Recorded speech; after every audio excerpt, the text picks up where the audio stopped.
Ang pinakamagandang regalo na siguro na maaaring matanggap ng isang mag-asawa ay mabiyayaan sila ng supling na mabubuo mula sa kanilang pagmamahal. Pero minsan may mga pagkakataon talagang hindi umaayon ang kapalaran sa ating kagustuhan.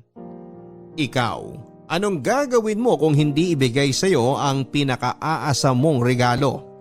Ang masarap sa pagkakaroon ng sariling pamilya ay ang mga plano at pangarap ninyong mag-asawa na inyong inihahanda para sa hinaharap. Ito ay isang karanasan kung saan ay kayo mismo ang huhulma ng mga bagong henerasyon ng kabataang hahalili sa ating mundo. Pero ika nga nila, lahat ng plano ay nasusunod at ganito na nga ang nangyari sa letter sender natin ngayong araw na si Gudo, na ang tanging gusto lang naman sa buhay ay ang magkaroon ng lalaking anak. Yun nga lang ay naging mailapang swerte kay Gudo na tila ba hirap pa yata siyang magkaroon ng uniko iho kesa manalo sa loto. Mabibigyan pa kaya ng pagkakataon si Gudo na maabot ang kanyang hiling o talaga bang pagkakaita na lang siya ng kapalaran? Yan ang mga dapat nating abangan sa mga kwento ng pag-ibig, buhay at pag-asa dito sa nangungunang Barangay Love Stories. Dear Papa Dudut, magandang tanghali po sa inyo. Ako po si Godofredo, pero tawagin niyo na lamang po ako sa palayaw kong Gudo. 40 anyos na po ako at gwardiya sa isang remittance center dito sa Bacolod. 23 years old lamang po ako noong makilala ko ang ngayoy asawa ko ng si Loretta na mas bata ng 5 taon kesa sa akin. Matapos kaming magpakasal ay nabiyayaan agad kami ng panganay na babae. Bagamat hindi ito ang inaasahan kong kasarian ng magiging anak ko, ay masaya naman ako kahit papaano na makabubuo kami ng pamilya ng asawa ko. Papa Dudut, kung ako ang tatanungin ninyo, ay gusto ko sana magkaroon ng lalaking anak. Isang anak kung kanino ko maaaring ipasa ang mga katangian ko. Gusto ko ring magkaroon ng lalaki sa pamilya namin nang sa ganoon ay magkaroon ako ng kasamang magbabantay sa aming pamilya. Yun nga lang ay naging mailap sa akin ang kapalaran. Sa ikalawang pagbubuntis ni Loretta ay babae ulit ang iniluwal niya. Napag-usapan naman namin dati ng asawa ko na 3 lang ang magiging anak namin.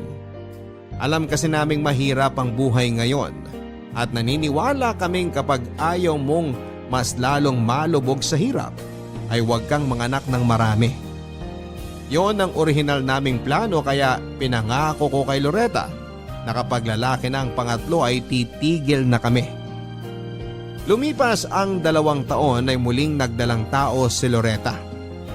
Hindi mapagsidla ng excitement ko noon, Papa Dudut, dahil malaki ang tiwala kong lalaki na ang susunod naming anak.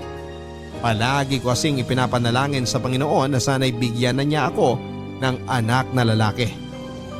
Sa totoo nga niyan, Papa Dudut, ay nagpahula pa ako kung ano ang magiging kasarian ng anak namin at ayon nga sa manghuhula ay ibibigay na raw sa akin ang sa wakas ay matagal ko nang hinihiling.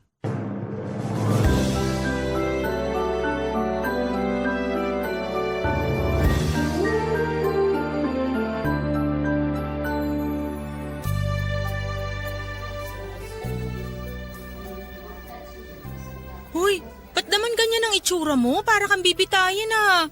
Kinakabahan kasi ako eh. Sana naman lalaki na ibigay sa atin. Nakakadalawang babae na tayo eh. Wala namang masama sa pagkakaroon ng babaeng anak eh. Blessing pa rin yan. Alam ko, pero mas maganda pa rin kung bukod sa babae, magkaroon din tayo ng lalaking anak. Sa bagay, gusto ko rin namang magkaroon ng anak na lalaki pero kung sakali mang babae ang nasa tiyan ko ngayon, wala ring problema sa akin yun. Tingin ko lalaki yan. Sabi namang hula sa akin, makukuha ko na ngayon ang hinihiling ko. Kaya tiyak ako lalaki na susunod na magiging anak natin. Nagpapapaniwala ka sa mga hula-hula na yan? Grabe, ibang klase talagang kagustuhan mong magkaanak ng lalaki ah. Yan na lang talaga ang hiling ko sa buhay eh. Loretta, halina kayo. O tara na, tinatawag na tayo ni Doktora. Good morning, Doc! Good morning! Kumusta ang pagbubuntis? Ayos naman, Doc. Wala namang problema. Pangatlo ko na to, kaya medyo sanay na akong magbuntis. Wala ka bang mga kakaibang nararamdaman? Wala namang bago, Doc.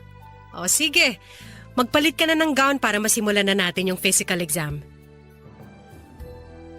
Nag-take ka ba ng kahit anong gamot during pregnancy? Hindi po, Doc. Puro vitamins ang iniinom ko. Hindi ka naman nagkasakit, sinipon or nilagnat. Wala po, Doc. Healthy tayo ngayon. Masyado akong maingat tuwing nagbubuntis ako eh. Ayoko maapektuhan si baby. That's good! So, wala naman ako nakikitang abnormality sa katawan mo ngayon. Kuha na lang tayo ng urine sample mo tapos silipin na natin si baby. Naku, Doc. Ayan na yung hinihintay ni Godo. Alam mo, kanina pa yan kinakabahan. Bakit naman? Umaasa kasi yan na lalaki tong magiging baby namin.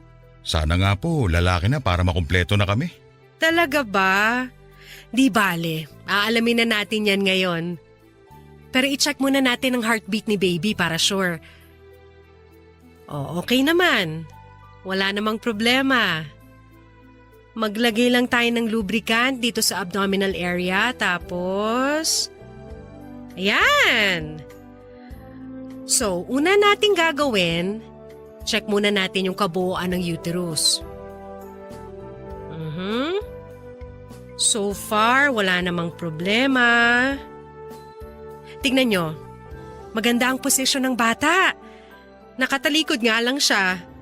Medyo mahihain si baby Pero sobrang kulit po. Galaw ng galaw.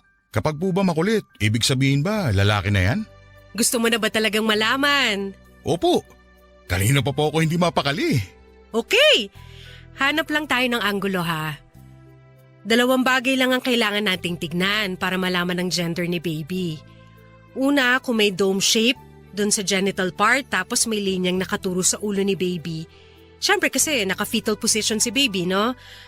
Ang ibig sabihin nun, lalaki ang gender ni baby.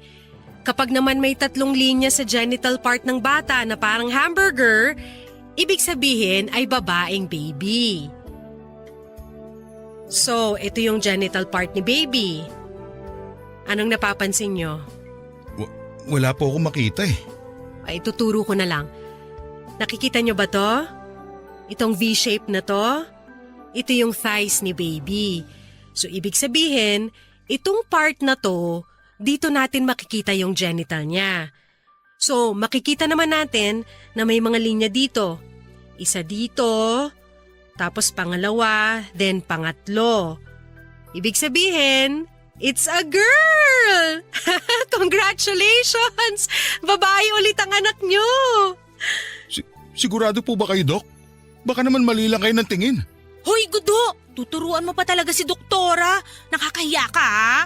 Naku, Godo, huwag ka malungkot. Kahit ano pa man ang gender ng anak nyo, it's a blessing. You should be thankful kasi may iba akong pasyente na talagang hirap makabuo ng baby. Whether it's a girl or a boy, does it really matter? Yan nga po ang sinabi ko sa kanya kanina eh. Wala naman pong problema, Doc. Medyo umasa lang talaga kasi ako na lalaki.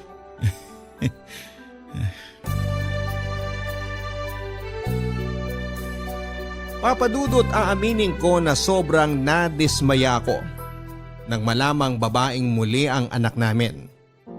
Wala naman akong problema sa babaeng anak pero sana naman kahit isa lang ay mabigyan ako ng anak na lalaki. Gusto ko ng lalaki dahil gusto kong merong magpatuloy ng apelyido ko na sa pagtagal ng panahon ay unti-unti nang nawawala. Isa pa ay nasanay na rin akong puro kababaihan ang nasa paligid ko. Lumaki kasi akong walang ama at tanging ang nanay ko lamang ang nag-aruga sa amin kasama ang 3 kong kapatid na puro rin mga babae. Mabuti nga sa pamilya namin ay pinanganak ako para ituloy ang pangalan ng tatay ko.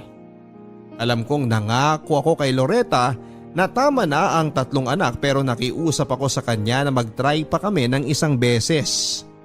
Sa tipikal na pamilyang Pilipino naman ay karaniwang 4 talaga ang nagiging anak ng mag-asawa.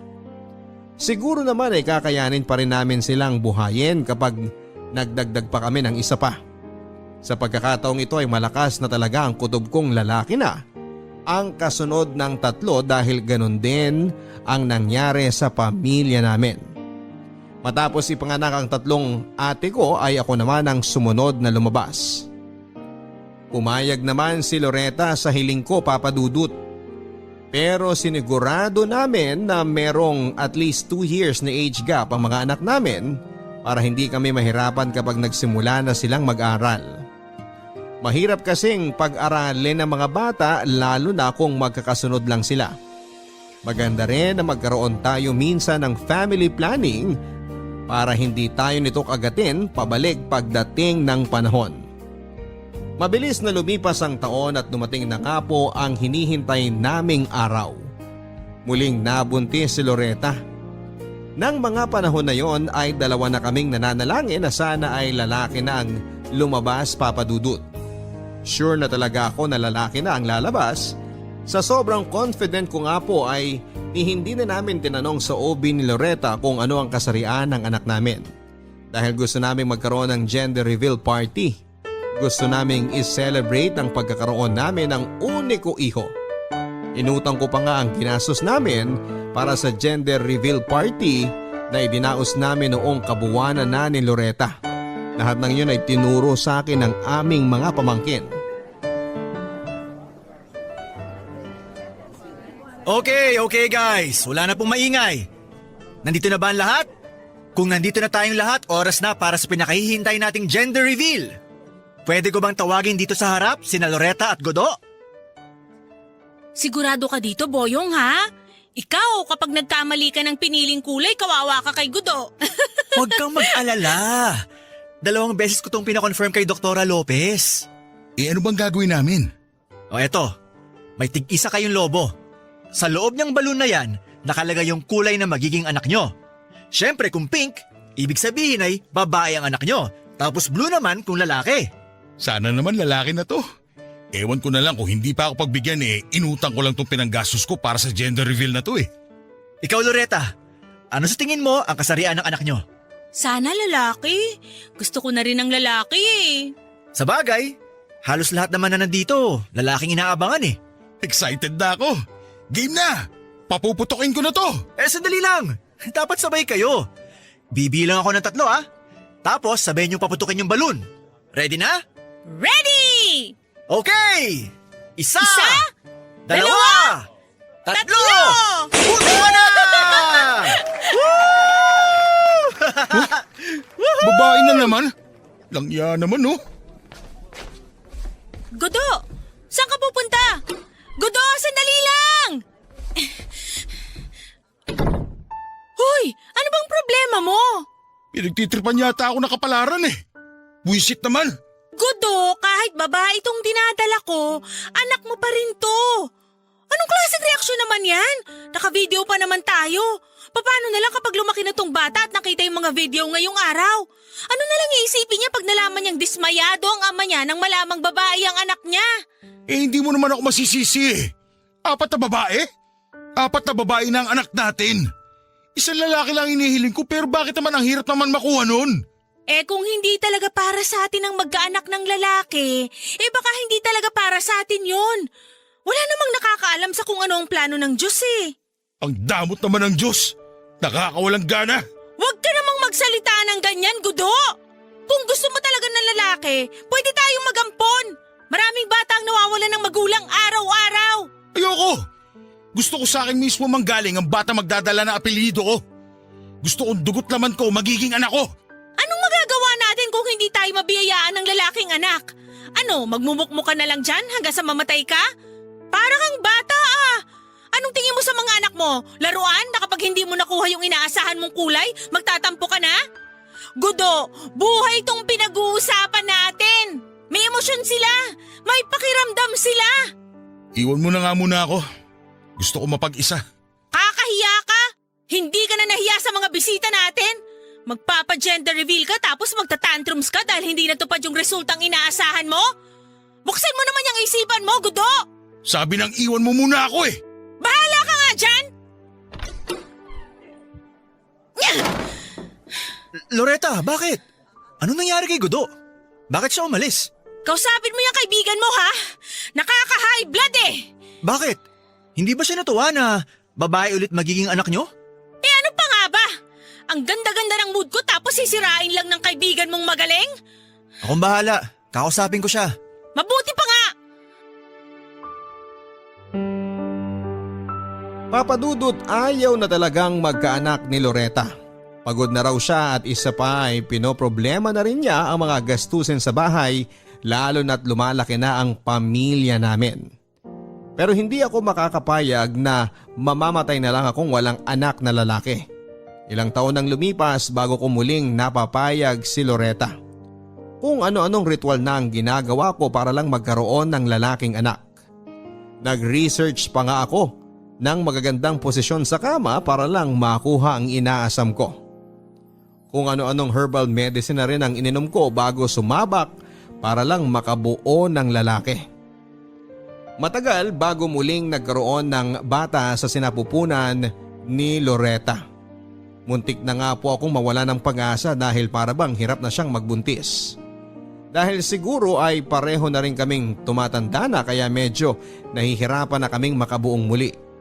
Pero hindi naglaon ay naka-jackpot din kaming dalawa at nagkaroon din ng laman ng tiyan ni Loretta. Magkahalong kaba at saya ang naramdaman ko noong malamang kong buntis muli ang asawa ko. Excitement dahil sa tsansang maaari na akong magkaroon ng lalaking anak at kaba dahil baka mamaya ay babae na naman ang lumabas. 3 linggo pa lang na nagdadalang tao noon si Loretta ay kung ano-anong kabaliwan na ang ginagawa ko. Lahat ng pinaglihian ni Loretta ay puro related sa lalaki. Dumating din sa puntong pinaiiwas ko siyang dumikit sa mga babae at baka mahangina ng bata sa tiyan niya. Tawagin niyo na po akong hibang pero desperado na talaga ako noon ng mga panahon na yon. Nang dumating sa buwan kung kailan maaari nang malaman ang kasarian ng bata, ay hindi ko nasamahan si Loretta sa kanyang check-up. Double shift kasi ako noon sa trabaho, Papa Dudut. Kaya mag-isa na lamang siyang nagpunta ng doktor para magpakonsulta. Matapos ang check-up ay masayang umuwi si Loretta at agad na ibinahagi sa akin ang balitang matagal ko nang gustong marinig. Lalaki daw ang dinadala niyang bata. Barangay Love Stories. Barangay Love Stories. Ang mga Kapuso shows mapapanood at mapapakinggan din abroad via GMA Pinoy TV, GMA Live TV at GMA News TV channels. Para mag-subscribe, visit www.gmapinoytv.com. Follow us at GMA Pinoy TV on Facebook, Twitter, Instagram, YouTube, Viber, and TikTok for the latest updates on Kapuso programs, artists, events, promos, and more. Salamat, Kapuso! Barangay Love Stories. Barangay Love Stories. Papa Dudut, meron akong 4 na Maria. Kaya naman hindi ko alam kung paano ang magiging reaksyon ko kapag nalaman kong babaeng muli ang magiging anak namin kung sakasakali. Kapag ganon ang nangyari ay baka magtampo na ako sa Panginoon. Mabuti na nga lang at ibinigay na niya sa wakas ang matagal ko nang hinihiling. Sa wakas ay magkakaroon na rin ako ng lalaking anak. Hindi na namin naisipang magpa-gender reveal muli, Papa Dudut, dahil magastos ito. At sa totoo lang ay wala naman itong saysay. Mas mabuti pang itanong na agad sa doktor kung ano ang kasarian ng bata para wala nang umasa pa dahil sa totoo lang, Papa Dudut, ay masakit ang umasa lalo na kapag hindi nagkatotoo ang inaasahan mong mangyari. Rodrigo ang naisip kong itawag na pangalan sa ika-5 kong anak, Papa Dudut. Lalaking-lalaki ang datingan, malakas at matapang. Hindi ko ikakaila, Papa Dudut, na kumpara sa mga nauna kong anak ay naging mas maalaga ako ngayon kay Loretta habang buntis siya. Gusto ko kasing maalagaan ang maayos ang bata habang nasa tiyan pa lamang ito dahil sa mga panahong ito pa lamang ay nagsisimulang mabuo ang bata at ayokong magkaroon ito ng komplikasyon. Nasa 2nd trimester pa nga lang ang misis ko noon ay nagsimula na akong bumili ng mga gamit para sa bata. Mga panlalaking damit, laruan at kung ano-ano pa. Maging ang mga anak kong babae ay excited na rin sa wakas na magkakaroon na sila ng kapatid na lalaki. Siguro ay nagsawa na rin siguro sila na puro babae ang kalaro nila sa loob ng bahay namin. Kaya maging sila ay hindi na makapaghintay. Ipinangako ko rin kay Loretta na si Rodrigo na ang pinakahuli. Lumampas na kasi kami sa orihinal na kota na napag-usapan namin kaya marapat na lang na hindi na siya masundan pa. Papadudot nang dumating ang araw na pinakahihintay ko ay walang pagsidla ng tuwa na nararamdaman ko nang magsimula ng mag-labor ang asawa ko. Gudo! Ano? Kumusta na si Loretta? Ayun, kapapasok lang nila ng operating room. Kagabi pa nagle-labor eh. Tinurukan na nila ng pampahilab. Eh ikaw, anong nararamdaman mo? Tinatanong pa ba yan? Siyempre excited na ako. Lalaki na magiging anak namin. Sa wakas, magkakaroon na ako ng lalaking anak. Hindi lang halata pero super excited na ako. Eh paano kung biglang babae pala yung lumabas? Gago ka ba? Ba't mo sasabihin yan? Lalaki ang nasa tiyan ni Loretta ngayon. Yan ang sinabi ni Dr. Lopez nung huli siya magpa-check up. Ikaw Boyong ha, bumusirain ang araw ko ha. Kung ano-ano sinasabi mo dyan. Ito naman, di na mabiro. Joke lang yun. Pero alam mo, may mga case naman talaga minsan na nagkakamali nang nakikita yung mga doktor. Akala nila talong, pero sa pangalawang tingin, pechay pala. Isa pa, kapag di ka tumigil dyan, babatukan na talaga kita. Pinapatawa lang naman kita. Namumutla ka na oh. Excited ka kamo tapos hindi ka mapakali dyan. Eh syempre, may halong ka ba rin naman akong nararamdaman? Ooperahan ang asawa ko, kaya natural na mag-alala ako. Kaya nga pinapatawa kita eh. Eh di mag-joke ka nang nakakatawa. Hindi yung kung ano-ano pa sinasabi mo. Mamaya mahipan ka pa ng anghel dyan. Uy, naniwala siya sa sinabi ko. Ayaw mo talagang tumigil ha? Aray ko, masakit yun ah. Biruin mo na ako tuwing lasing. Biruin mo na ako tuwing bagong gising. Huwag mo lang ako biruin habang nanganganak ang asawa ko. Oo na. Pagkatapos ng 4 na babae, sa wakas, may lalaki na rin ha. Alam mo, dapat sumama ka sa loob ng operating room eh, para makunan mo yung pagkapanganak ng uniko iho mo. Milestone to pre. Naisip ko na nga rin yan kanina. Kinausap ko si Dr. Lopez kung pwede bang sumama ako sa loob. Kaso hindi siya pumayag. Sabi niya, maduguro yung mga ganap sa panganganak. Baka mamaya bigla akong himatay sa makikita ko. Dati, nagpapapasok naman daw siya ng mga mister sa loob. Pero simula nung may mawalan ng malay sa mismong operating room, ipinagbawal na niya ang mga audience. Ganun ba? Sa bagay, takot ka rin naman kasi sa dugo. Maganda na rin yung naging desisyon ni doktora. Ano sa tingin mo? Nanganganak na kaya siya? Ewan ko, ba't ako tinatanong mo? Ako ba doktor? Ang tagal kasi. Nakapaghintay ka nga ng ilang taon bago nagkaroon ng lalaking anak. Yun lang paglabas niya, hindi mo mahintay? Grabe rin no? Ang tagal ko hiniling to. Para na nga akong tanga sa dami ng mga ginawa ko para lang magkaanak ng lalaki. Kung kani-kaninong santo na nga ako nagdasal para dyan. Alam mo, tingin ko dahil yun sa na-research kong posisyon sa kama. Medyo mahirap yung pwesto na yun. Pero baka yun ang naging dahilan ng pagkakaroon namin ng lalaking anak. Gusto mo ituro ko sa'yo? Sus, wag na. Kontento na kami ng asawa ko sa 4 na anak. Mamaya, mabigyan pa kami ng kambal eh. Alam mo namang parehong may kambal sa linya ng pamilya namin. Hindi na namin afford na magkaroon ng isa pang anak. Naghihirap na nga kami. Mas papahirapan pa ba namin buhay namin? Ako nga nakalima na eh. Di bale, hindi ko naman hayaang magutom ang mga anak ko. Ginusto ko to, kaya kailangan kong gawin ang responsibilidad ko bilang ama. Ang mahalaga, may lalaki na akong anak. Woo! Thank you, Lord! Oh, narinig mo yun? Ayan na si Rodrigo! Ano gagawin natin? Tara! Abangan natin sa pinto! Teka, Rodrigo? Oo, Rodrigo ipapangalan ko sa kanya. Tigasin ang dating, hindi ba? No comment. Ayun na siya! Siya na ba yun? Nakita ko na siya! Halika na, dali! Hello, Gudo! Congratulations! It's a healthy, bouncing baby girl! Baby girl? Babae ang anak ko, Doc! Yes! Hindi ba nasabi ni Loretta sa'yo? Sa pagkakatanda ko inalam na niya yung gender ng bata nung huli kami nagkita. Pero Pero sabi niya lalaki ang magiging anak namin. Ay, wala akong alam dyan. Basta I said it loud and clear na babae ang fifth child nyo. Siguro nagkamali ka lang ng dinig. Gusto mo ba makita yung bata? Binibihisan lang ng mga nurse. Dok, labas lang ako sandali. Kailangan ko lang magpahangin.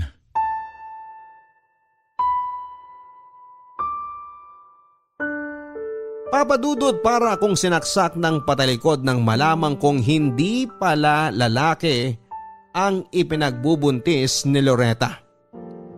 Hindi ko makuha kung ano at bakit nagawa niyang magsinungaling sa akin, gayong malalaman at malalaman ko pa rin naman sa huli kung ano ang dinadala niya. Pinaasa niya lamang ako at umasa naman ako.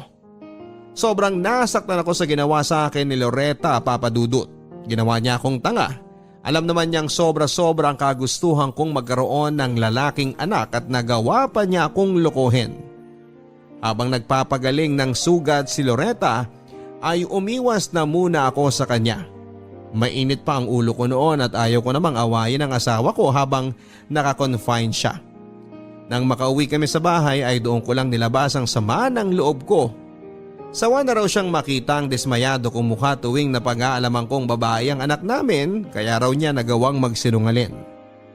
Nakuha ko naman ang punto ni Loretta, Papadudut. Malamang ay sobrang stress na siya dahil hindi niya maibigay ang gusto kong kasarian ng anak namin.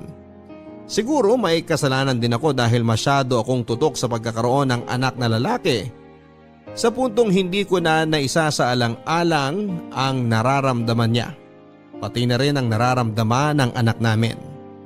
Nang mga panahon na yon, Papadudot, ay tinanggap ko na lamang na hindi na ako magkakaroon ng lalaking anak. Naaawa na rin ako sa asawa ko dahil alam ko kung gaano kahirap ang magbuntis. Aaminin ko na medyo nahihirapan na talaga kami pagdating sa pinansyal na aspeto ng buhay namin. Hindi sapat ang nakukuha kong sahod bilang security guard para mapuna ng pangangailangan ng ngayoy 5 na naming anak, kaya napilitan na ring umextra si Loretta sa karinderya para makatulong sa mga gastusin. Katulad ng pinangako ko kay Loretta, tumigil na kami sa ika-5 naming anak. Mahirap man para sa aking kalooban ay pinilit ko na lamang natanggapin ng mga anak kong babae. Isa pa ay unfair din para sa kanila na harap-harapan kong ipamukha sa kanila ang kagustuhan kong magkaroon ng lalaking anak. Mahal ko rin naman sila at naisip kong maaari ko pa rin naman silang palakihin base sa kung ano ang kagustuhan ko. Yun nga lang, kapag nag-asawa na sila ay hindi na nila madadala ang apelyido ko.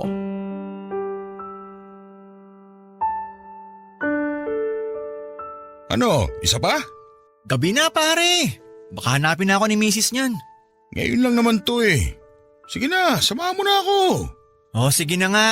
Isang bote na lang ha. Oo. Marites, isang bote pa nga dyan ng gin. Pero pag di ko na kaya uminom, pass na ako ha. Ikaw bahala. Ano bang meron at naglalasing ka? Karaniwan, hanggang 2 bote lang tayo ah. Ngayon mukhang makakaapat pa tayo. Nagtatampo ako sa mundo pare. Para kasi akong pinaglalaruan.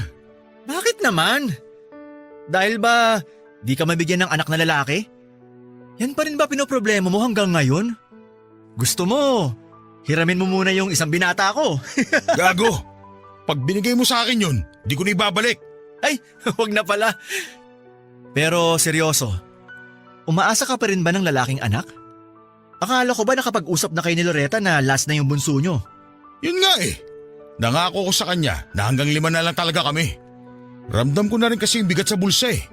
Lalo na nag-aaral na yung 3. Tama yan. Huwag nyo nang pahirapan ang buhay nyo pare. Mahirap maging mahirap. Kapag ipinagpilitan mo pa yung gusto mo, kayo na mismo nagbabaon sa sarili nyo sa kahirapan. Sa buhay ngayon, hindi na pwede yung bira lang ng bira. Kailangan din natin maging wais. Daya lang kasi. Anong madaya ron? 5 na nga anak mo. Alam mo, nakikita ko sa'yo yung sarili ko nung bata ako. Bakit naman? Nung bata kasi ako, kolektor ako ng holen. Dumadayo pa nga ako nun sa ibang barangay para lang makipaglaban eh. Kung tama pa memorya ko, Nasa 200 na yata koleksyon ko nun. Tapos nakatago pa sa kahon ng sapatos. Pero sa dami ng koleksyon ko nun, hindi pa rin ako makontento. Gusto ko kasi makuha yung isang hole ng kaklase ko na kakaiba. Galing daw abroad. Sobrang ganda nun pare. Isipin mo, isang hole tapos may maliit na hole pa sa loob. Alam mo kung anong ginawa ko? Ano? Nakipaglaban ako sa kaklase kong yun para lang makuha ko yung kakaibang hole niya. Ayun nga lang, natalo ako na natalo. Hanggang sa 50 hole na lang natira sa koleksyon ko. Kinumpara mo pa talaga ang anak ko sa Jolene? O ano namang kinalaman nun sa problema ko ngayon? Wala, pero halos pareho tayo ng sitwasyon noon. Pareho tayong may isang bagay na gustong-gustong makamit. Ang kaibahan nga lang, bata pa ako noon. Ikaw, matanda na ngayon. Hindi ko alam kung lasing na ako o hindi ko lang talaga makuha ang punto mo. Ang punto ko, sana marunong ka makontento sa kung anong meron ka ngayon. Huwag mong hayaang dumating ang araw na baka mawala pa sa iyo mga anak mo dahil lang sa pansarili mong kagustuhan. Bata pa yung mga anak mo pero may isip na sila. May pakiramdam na sila. Akala mo lang hindi nila napapansin pero sigurado ako na nararamdaman din nila na hindi sila ma-appreciate ng tatay nila. Bahala ka. Baka dalhin nila yung pakiramdam na yan hanggang sa pagtandaan nila. Ayoko rin naman mangyari yun. Eh di wag mong gawin. Bago pa man mangyari yun, tumigil ka na. Alam mo, swerte ka nga eh. Kasi nabigyan ka ng 5 anak. Alam mo ba na miracle baby ako? Hirap na makabuo nun ng mga magulang ko. Pero sa awa ng Diyos, nabiyayaan pa rin sila ng anak.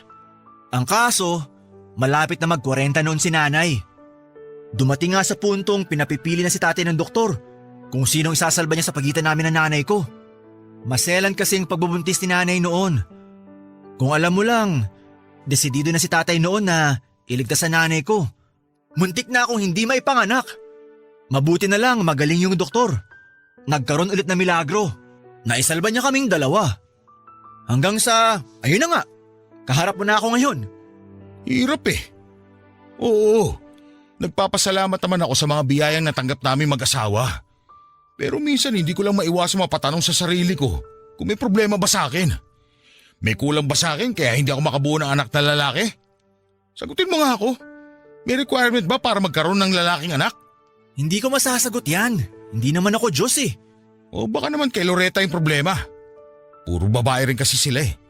Baka nagmana sila sa nanay nila. Katulad ng sinabi ko, hindi ko masasagot yan. Itry mo kaya sa ibang babae. Malay mo, mag-ibang resulta. Oy, biro lang yun ha. Baka naman seryosoin mo.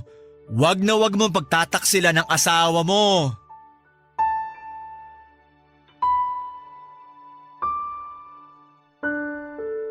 Papadudod alam kong biro lang naman ang mga sinabi ni Boyong na kapag sinubukan ko sa ibang babae ay baka nga may chance ako magkaroon ng lalaking anak. Simula noong marinig ko ang ideyang yon ay hindi na po ito naalis sa isipan ko. Paano nga kaya kung totoo ang sinasabi ni Boyong?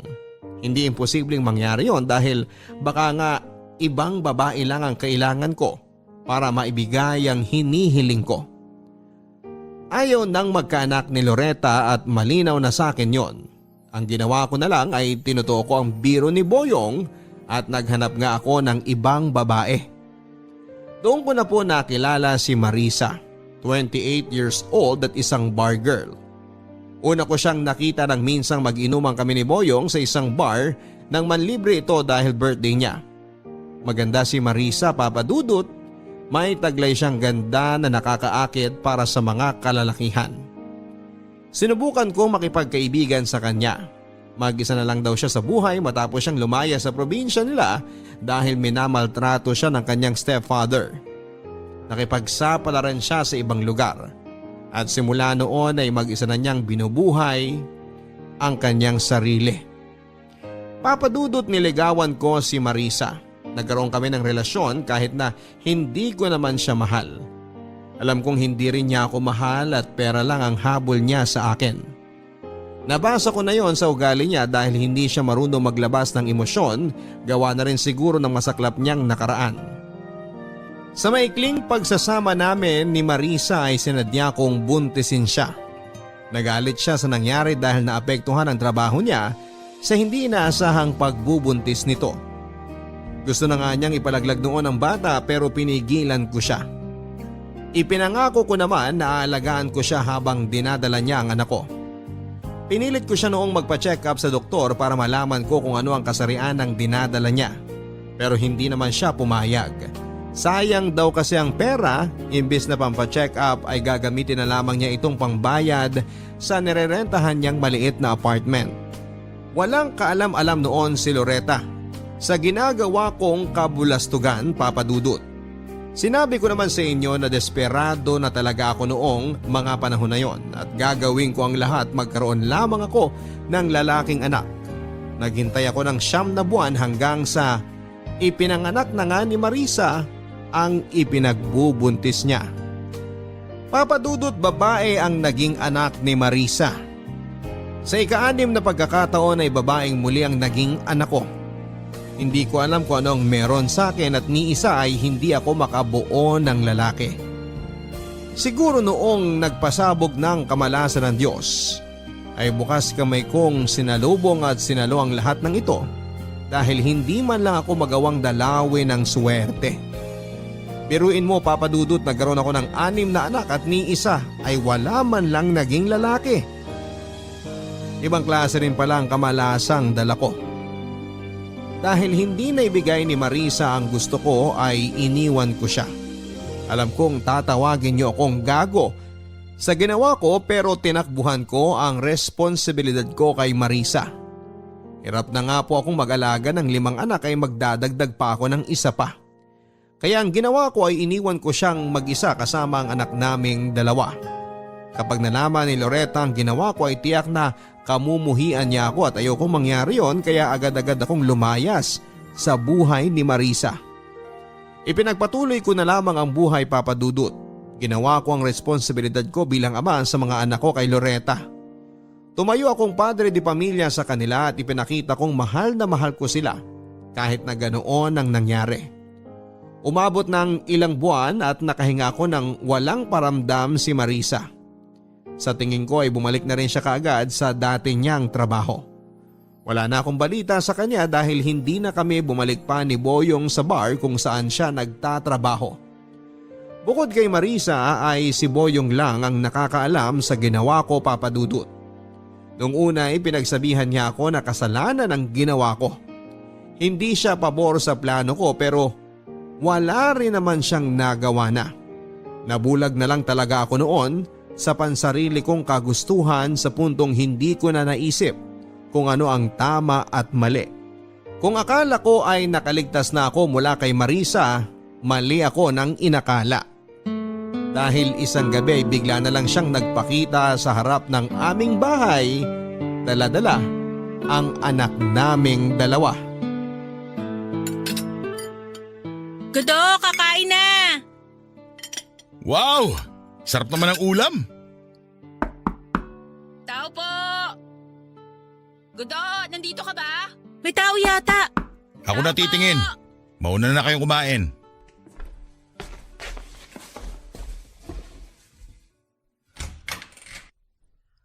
Marisa? Anong ginagawa mo rito? Baka makita ka ng asawa ko. Hindi pa ba niya alam ang ginawa mo sa akin? Baliw ka ba? Gusto mo bang mamatay tayong pareho dito? Umalis ka na! Aalis ako, pero iiwan ko sa itong bata. Nahihibang ka na talaga. Hindi ko tatanggapin yung batang yan. Anak mo to. Anong akala mo? Kaya mong takbuhan tong responsibilidad mo sa batang to? Nang ganun-ganun lang? Gudo, kahit saan ka magtago, kaya kitang hanapin. Gusto mo ba ng pera? Sige, bibigyan kita ng pera basta umalis ka na rito. Hindi ako nagpunta rito para hututan ka. Pumarito ako para iwan sa itong batang to. Lika nga rito. Ano sa tingin mo ginagawa mo? Tinatakot mo ba ako? Hindi ako natatakot sa'yo. Gudo, bar girl ako. Wala akong kakayahang alagaan tong batang to. Di pa ako handang maging ina. Gudo, anong meron? Sino tong babaeng to? Wala. Nagtatanong lang ng direksyon. Pumasok ka na sa loob. Bakit, miss? Sino bang hinahanap mo? Wala nga sabi. Ako nang bahala rito. Ikaw ba yung asawa ni Gudo? Ako nga, bakit? May kailangan ka ba sa amin? Hawakan mo tong batang to. Teka lang! Ayan. Ano gagawin ko sa batang to? Marisa, ano bang ginagawa mo? Anak namin yan ang asawa mo. Hindi ko yun kayang buhayin, kaya binibigay ko na siya sa inyo. Anong sabi mo? Anak nino? Loretta, huwag ka maniwala sa sinabi niya. Marisa, nababaliw ka na ba talaga? Siguro nga baliw na ako kasi pumatol ako sa gagong tulad mo. Pero mabait ako. Kasi kahit papano, binigay ko siya sa inyo. Kesa naman iwan ko siya sa kalsada. Simula ngayon, responsibilidad nyo na yung batang yan. Gawin nyo kung anong gusto nyo sa kanya. Kung ayaw nyo siyang kunin, iiwan ko na lang siya dyan sa labas.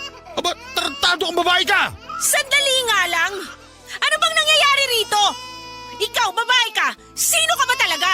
Huwag mo na akong kilalanin. Kasi ito na yung magiging huling pagkikita natin. Kung may katanungan ka pa, itanong mo na lang sa asawa mo. Aalis na ako, may trabaho pa ako. Hoy! Bumalik ka nga rito! Anong gagawin ko sa batang to?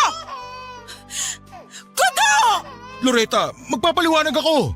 Totoo ba? Totoo ba yung mga sinabi niya? Na anak niyo to? Ganito kasi yan.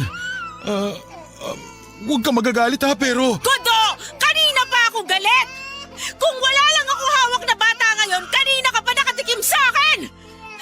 Ngayon, ipaliwanag mo lahat ng nangyari bago lumamig ang pagkain sa lamesa! Loretta, nagbaka sakali lang naman ako na baka magkaroon ako ng lalaking anak kapag sinubukan ko sa ibang babae. Hindi ko naman siya babae. Hindi ko siya minahal. Hindi ko siya kabit. Kung yan man ang iniisip mo. Walang hiya ka! Walang hiya kang lalaki ka! Kailangan mo talagang bastusin pagkababae ko? Ano? Gusto mong ipamukha sa akin na hindi kita kayang bigyan ng anak?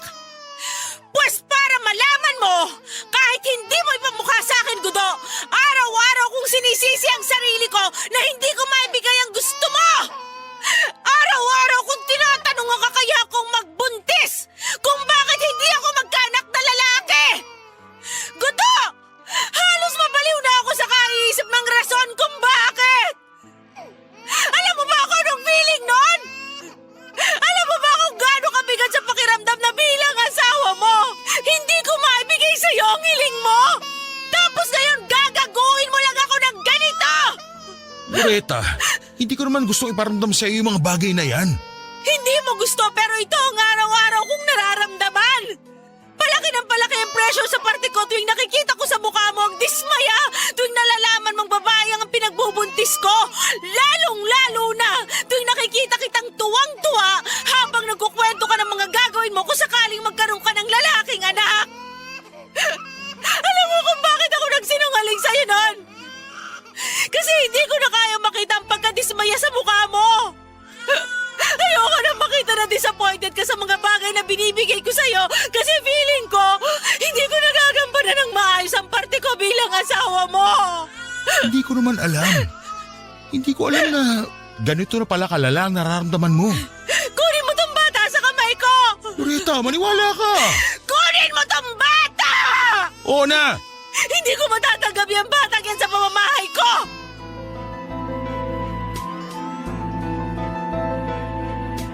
Sa huli ay wala rin kaming ibang nagawa ni Loretta kundi tanggapin sa tahanan namin ang naging anak namin ni Marisa. Alam ko ang ugali ni Marisa. Kayang-kaya niyang iwan ang bata sa lansangan hanggang sa mapilitang kaming kunin na lamang ang bata. Ganoon na nga po ang nangyari. Kinupkup namin ang anak ko sa labas. Noong unay hindi magawang alagaan ni Loretta ang anak ko na hindi naman ang galing nga sa kanya. Pero di kalaunan ay unti-unti rin niyang natanggap ang bata.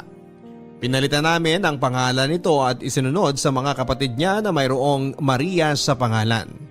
Itinuring namin na ika-6 naming Maria bilang tunay na anak. Kailanman ay hindi na namin pinaalam sa bata na anak lang siya sa labas. Kung sa pagtagal ng panahon ay unti-unti ring minahal ni Loretta ang produkto ng aking kataksilan ay iba naman ang naging trato sa akin ng asawa ko. Kapansin-pansin ang pagbabago ng pakikitungo niya sa akin. Hindi siya gaanong nagalit sa ginawa kong pagtataksil pero ramdam na ramdam ko ang puot nito sa akin. Hindi na kami gaanong sweet sa isa't isa katulad ng dati. Hindi na rin siya gaanong concern sa akin katulad ng pag-aalaga niya sa akin noong nagsisimula pa lang kami bilang mag-asawa. Papadudot sa totoo lang ay mas gusto ko ngang nagwala na lang sana siya. Sana ay nilabas na lang niya ang galit niya kesa naman kinikimkim niya ito. Niwala man lang akong ideya sa kung ano ang tumatakbo sa isip niya. Parang anumang oras ay pwede siyang sumabog kapag nagkaroon ako ng kaunting pagkakamali. Sa mga sumunod na taon ay siniguro kong hindi ko na masisira ang tiwala sa akin ni Loretta.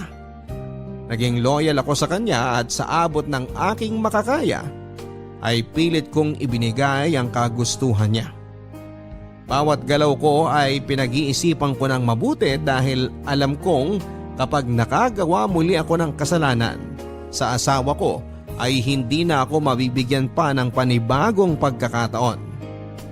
Papadudod kung kailan tanggap ko na ang kapalaran ko.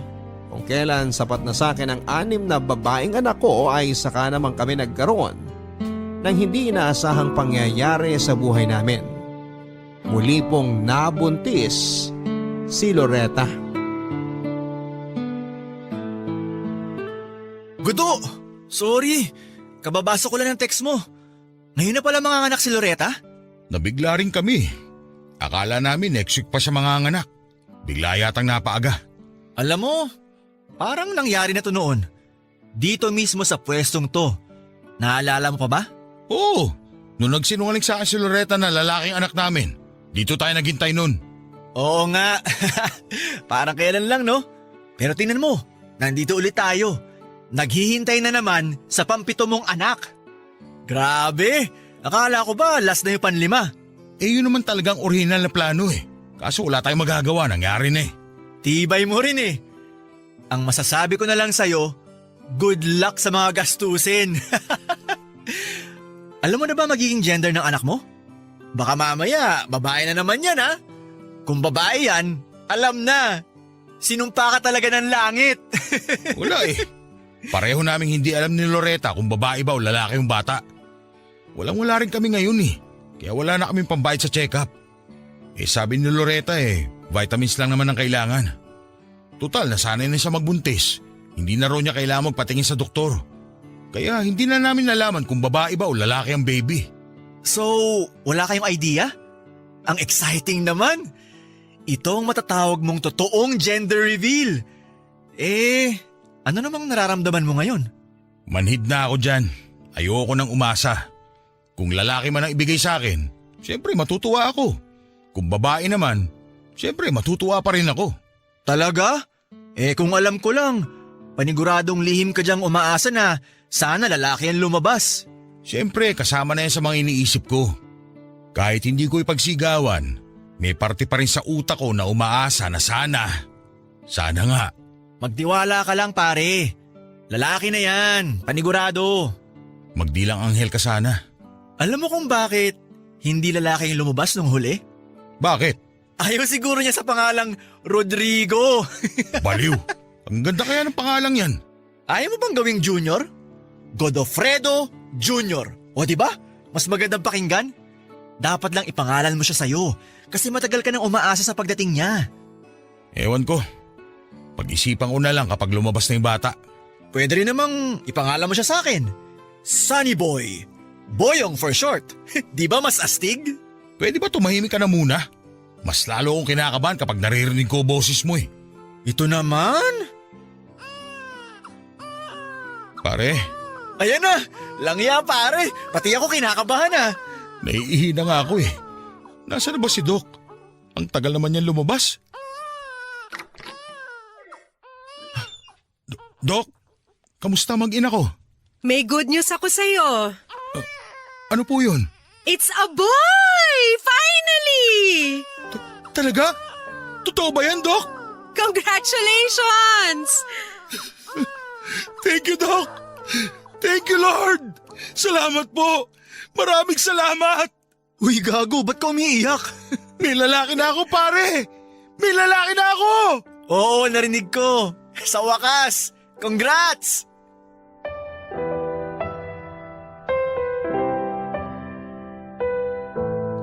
Papadudod kung kailan sumuko na ako ay saka naman biglang ibinigay sa akin ang gusto ko. Sa wakas ay meron na akong anak na lalaki. Sa wakas, sa hinaba-haba ng paghihintay ko ay ibinigay na rin sa akin ng Panginoon ng matagal ko nang hinihiling. Sa sobrang saya ko ay maaari na akong mamatay dahil alam kong meron nang magpapatuloy ng pangalan ko. Sobrang pag-aalaga ang ginawa ko sa bago naming bunso na katulad ng pangako ko ay pinangalanan kong Rodrigo. Dahil siya lang ang kaisa-isang lalaki, sa mga anak namin ay medyo mas maraming atensyon ang ibinigay ko sa kanya.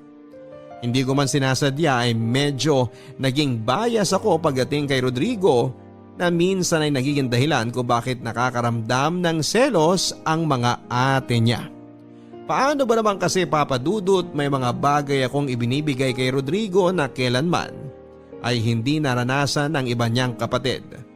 Katulad na lamang noong first birthday niya, si Rodrigo na siguro ang may pinakabonggang birthday party na ginasasa namin ni Loretta.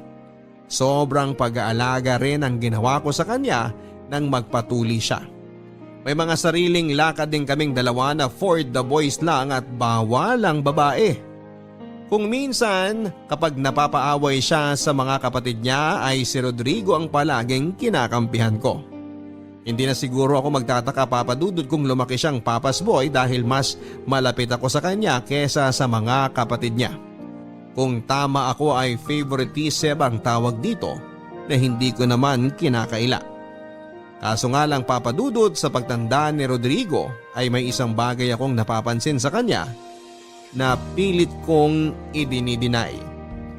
Para kasing iba ang galawan niya kumpara sa mga lalaking kaedaran niya. Habang nagkakaedad ay unti-unting lumalabas ang tunay niyang pagkatao na siyang kinakatakutan ko. Ayoko mang isipin pero mukhang ang uniko iha ko ay isa palang bakla. Barangay Love Stories. Barangay Love Stories. Ang mga Kapuso shows mapapanood at mapapakinggan din abroad via GMA Pinoy TV, GMA Live TV at GMA News TV channels. Para mag-subscribe, visit www.gmapinoytv.com. Follow us also at GMA Pinoy TV on Facebook, Twitter, Instagram, YouTube, Viber, and TikTok for the latest updates on Kapuso programs, artists, events, promos, and more. Salamat, Kapuso! Barangay Love Stories. Barangay Love Stories. Papadudot na kumpirma ko ang hinala ko nang maabutan ko si Rodrigo sa kanyang kwarto habang suot-suot ang blouse at palda ng kanyang ate. May makeup sa kanyang mukha at may tuwalya sa ulo na nagsisilbing buhok niya. Halos atakihin ako sa puso nang makita ko ang itsura ng anak ko. Hindi ko matanggap na ang batang matagal ko nang hinihiling ay lumalaking Becky. Paano siya makakahanap ng asawa kung malamya siya? Paano siya magkakaanak para maikalat ang apelyido ko kung bakla siya? Papadudot, hindi ako pumayag. Pinilit kong gawing lalaki ang anak ko. Tinuruan ko siya sa mga larong panlalaki. Tinuruan ko siyang magkumpuni ng mga bagay. Pinilit ko siyang makipaglaro sa mga batang lalaki sa lugar namin. Hindi ako makakapayag na magiging bakla ang anak ko. Dahil sa mga ginawa kong ito ay unti-unting nalayo ang loob ni Rodrigo sa akin. Kung dati kaming dalawa ang sanggang dikit, ngayon ay iniwasan na niya ako. Kung minsan ay nagtatago na nga siya tuwing dumarating ako sa bahay sa takot na baka pagalitan ko siya. Aaminin ko, Papa Dudut, na talagang napagalitan ko si Rodrigo, lalo na tuwing nakikita ko siyang lalamya-lamya at naglalaro ng mga laruang pambabae ng kanyang mga ate. Hindi ko alam kung dahil ba napapaligiran siya ng mga kababaihan kung kaya siguro naging bakla siya. Pero imposible namang mangyari yon dahil lumaki rin akong puro babae ang nasa paligid ko. Minsan nga ay napaisip din ako kung may pagkukulang ba ako sa anak ko. Sobra-sobrang atensyon na nga ang ibinibigay ko sa kanya para lumaki siyang maayos pero ganito pa rin ang kalalabasan niya. Siguro ang pinakamalala ng nangyari sa amin ay nang minsan ko siyang maabutang sumasayaw. Mas malambot pa ang katawan niya kesa sa mga sex bomb dancers. Hoy! Lang yung bata to. Anong ginagawa mo? Ano yung suot-suot mo? Nakapalda ka ba? Walang iya ka. Halika nga rito! Hoy Rodrigo! Bumalik ka rito! Gudo! Anong sinisigaw-sigaw mo dyan? Gabing-gabi nagsisisigaw ka dyan? Nakita mo ba ginagawa ng anak mo? Lecheng bata yun. Suot-suot yung damit ng ate niya habang sumasayaw sa harap ng salamin. O ano ngayon? Ano ngayon? Loretta, lumalaking bakla yung anak mo tapos tatanungin mo kung ano ngayon? May problema ka ba sa bakla? Ano ngayon kang bakla si Rodrigo? Wala akong anak na bakla. Hindi ko hinintay na matagal na panahon yung batang yan para maging bakla. Huwag mo ngang nilalanglang ang anak ko? Wala kang pakialam kung gusto niyang maging bakla. Nasasabi mo lang yan kasi hindi mo nakikita ko anong pinaggagawa niya. Kapag nakita mo lang ang itsura niya kanina, pati ikaw mahihiya. Alam ko kung anong itsura niya. Ako ang nag-makeup sa kanya. Kaya naman pala malakas ang loob eh. Kinukonsinti mo pala. Loretta, huwag mo naman turuan ng maling pamumuhay ang anak natin. Walang mali sa anak ko. Walang mali sa pagiging bakla. Alam mo kung anong mali? Yang pamumuhay mo. Gudo, kailan ka ba makukontento ha? Ang dami mo nung kuda na gusto mo magkaroon ng anak na lalaki. Tapos ngayon binigyan ka, nagrereklamo ka pa rin? Ano na lang ba ang gusto mo sa buhay? Humingi ako ng lalaking anak. Lalaki, hindi bakla. Wala ka nang magagawa. Kahit magtumbling ka pa dyan o maglakad ng patiwarek, hindi mo na mababago ang totoong pagkatao ni Rodrigo. Kung gusto ko, may magagawa ako. Anak ko yan. Kayang-kaya kong baguhin ng batang yan. Kung kailangan ko siyang ilublob sa drum ng tubig, gagawin ko magbago lang siya. Subukan mo! Wala kang pakialam sa kung anong gusto kong pagpapalaki sa anak ko. Pwede ba hindi mo siya anak? Parang awa mo na! Hayaan mong mamuhay ng masaya si Rodrigo! Anong sinabi mo? Bata lang siya! Hayaan mong gawin niya ang gusto niya! Huwag mo siyang sakalin dahil lang sa kagustuhan mong maging lalaki siya! Hindi yan ang tinatanong ko. Ano yung unang sinabi mo? Wala! Hindi ko siya anak? Anong ibig mo sabihin doon? Loretta, sagutin mo ako. Bakit mo sinabing hindi ko anak si Rodrigo? Dahil hindi mo siya anak! Paano ko siya hindi naging anak? Iba ang ama niya! Ibang lalaki ang nakabuntis sa akin! Ginugutay mo ba ako? Totoo ang mga sinasabi ko!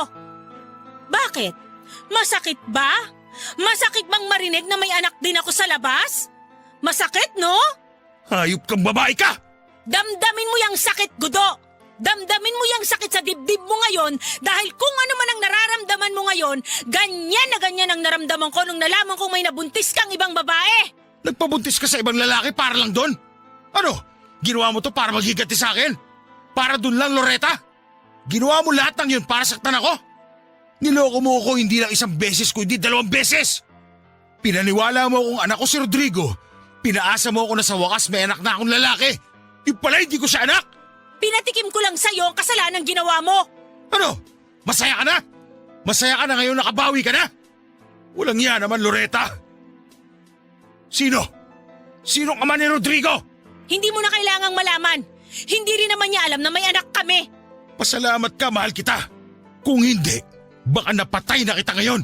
Hindi nagagana sa akin yung pananakot mo. Hindi ako takot sa'yo, Gudo. Ikaw ang nauna, gumanti lang ako. Ngayon, kung hindi mo matatanggap ang anak ko, mabuti pang lumayas ka na rito. Dalawa lang naman ang pagpipilian mo eh. Tatanggapin mo si Rodrigo ng tulad sa pagtanggap ko sa anak mo sa labas. O umalis ka na lang sa bahay namin. Desisyon mo yan.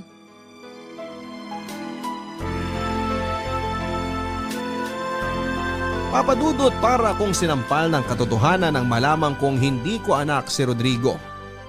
Natigilan ako sa kinakatayuan ko para iproseso ang napakaraming impormasyong ibinato sa akin ni Loretta. Una, nagtaksil siya. Pangalawa ay nabuntis siya ng ibang lalaki at pangatlo ay hindi nanggaling sa akin si Rodrigo. Nanikip ang dibdib ko sa mga nalaman ko. Ayaw tanggapin ng puso ko na ang batang minahal ko, ang batang pinangarap ko, ang batang akala ko ay milagrong mula sa may kapal ay hindi ko pala anak. Isang matinding away ang namagitan sa amin ni Loretta ng gabing yon. Maraming gamit ang nasira. Maraming tiwala ang nabasag. Sa sobrang takot nga ng mga bata ay nagpatulong na sila sa kapitbahay namin para lamang matigil ang sigawan sa loob ng bahay. Natakot daw sila na baka mapuno ako at masaktan ko ang nanay nila. Mabuti na lang at dumating noon si Boyong upang kalmahin ako. Dahil sa nangyari ay ilang araw din akong hindi umuwi sa bahay. Hindi rin ako pumasok sa trabaho na munti ko nang ikatanggal. Nanatili ako kina Boyong habang nagpapalamig. Sa mga araw na yon ay pilit kong tinanggap ang katotohanan. Sobrang nadurog ang puso ko noon, Papa Dudut, nang malaman ko ang rason kung bakit nagawa ni Loretta yon sa akin. Gusto niyang bawian ako sa ginawa kong pagtataksil sa kanya. Gusto niyang iparamdam sa akin ang sakit na naramdaman niya noong nalaman niyang nagkaroon ako ng anak sa ibang babae. Kaya pala hindi siya nagalit noon, yung pala ay may sarili na siyang plano para sa paghihiganti niya. Ipinatikim lang daw niya sa akin ang ginawa ko noon sa kanya. Masakit din pala, Papa Dudut. Sobrang sakit pala kapag nagtaksil sa iyo ang pinakamamahal mo. Sa pagdaan ng mga araw sa kabila ng matinding sama ng loob na naramdaman ko ay mas nangibabaw pa rin ang pangungulila ko sa pamilya ko. Hindi naglaon, Papa Dudut, ay nakapagdesisyon akong makipagbati na lamang muli kay Loretta.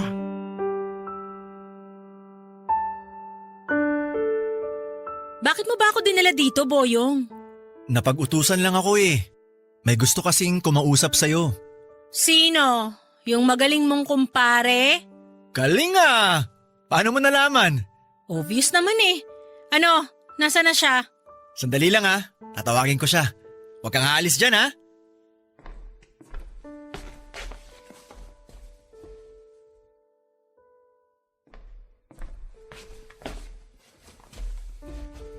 Loretta, Sabihin mo na kung anong gusto mong sabihin. Naantay pa ako ng mga anak natin.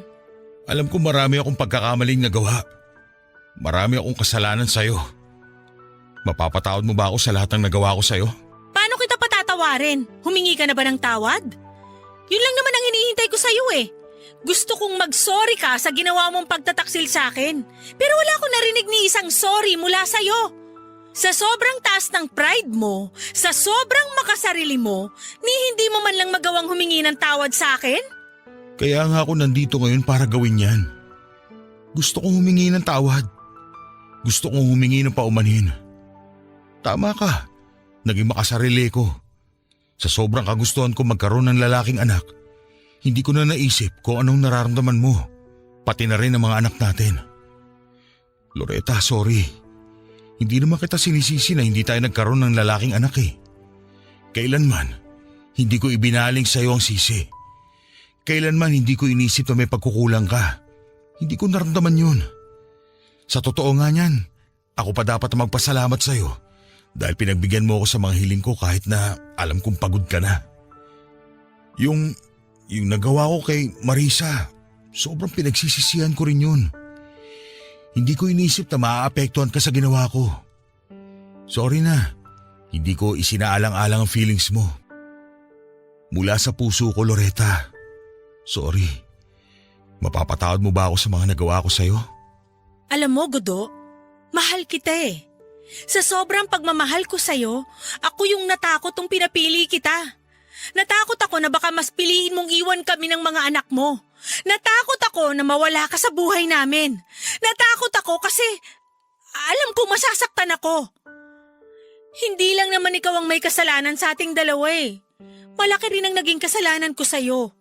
Niloko kita, pinaasa kita, ginamit ko ang pangarap mo para makaganti sa'yo sa nagawa mo sa akin. Kaya sorry din.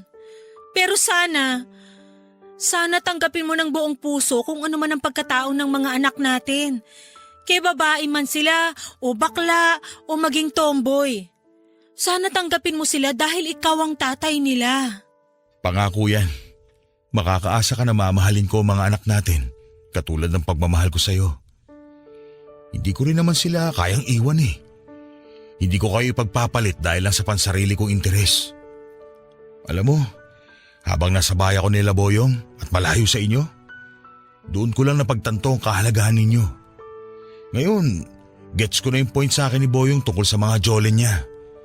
Masyado akong sumugal sa puntong muntik na kayo mawala sa akin. Walang yung Boyong yun. Marunong din naman pala mabigay ng advice ang gago. Ibig bang sabihin yan, tanggap mo na si Rodrigo? Sa totoo lang, aaminin ko baka mahirapan ako pero willing naman ako matuto. willing akong tanggapin siya. Hindi man agad-agad pero gawin nating one step at a time. Kahit naman nalaman kong hindi siya nanggaling sa akin mahal ko pa rin yung batang yun Okay sa'yo kahit magdamit siya ng pambabae? Kahit magsuot ng makeup? Hindi ba masyado pa siyang bata para dyan? Siguro hayaan na muna natin siyang sumayaw-sayaw o kumending-kending dyan. Pero yung mga bagay na tulad ng pagsusot ng makeup, pwede bang wag muna? Ayoko nga payagang mag-makeup ang mga ate niya kaya dapat pati rin siya. O sige, may punto ka naman. Basta ayoko nang marinig na iniinsulto mo siya dahil bakla siya. Palitan mo na yung mindset mo na masama ang maging bakla. Pang-80s kopong-kopong pa yung pag-iisip na ganyan Katulad nga ng sinabi ko, unti-unti matatanggap din natin yan. Pero hindi ko pa nasasagot yung tanong ko. Nano? Kung pinapatawad mo na ba ako? Hindi na kailangang sagutin yan. Kaya nga ako nandito, di ba? Sinusundo pa lang ako ni Boyong, alam ko na kung anong mangyayari. Hindi ko na kailangang sabihin pa na pinapatawad kita kasi sa simula pa lang, napatawad na kita. Ako, napatawad mo na ba ako? Oo naman. Kaya nga kita pinasundo kay Boyong Ay nako, Gudo. Ano na lang ang mangyayari sa atin pag wala si Boyong? Kaya nga love na love ko yung taong yun Kasi marami na rin siyang naitulong sa pamilya natin. Pare, totoo ba? Love na love mo ako? Kasi, love na love din kita I love you, pare.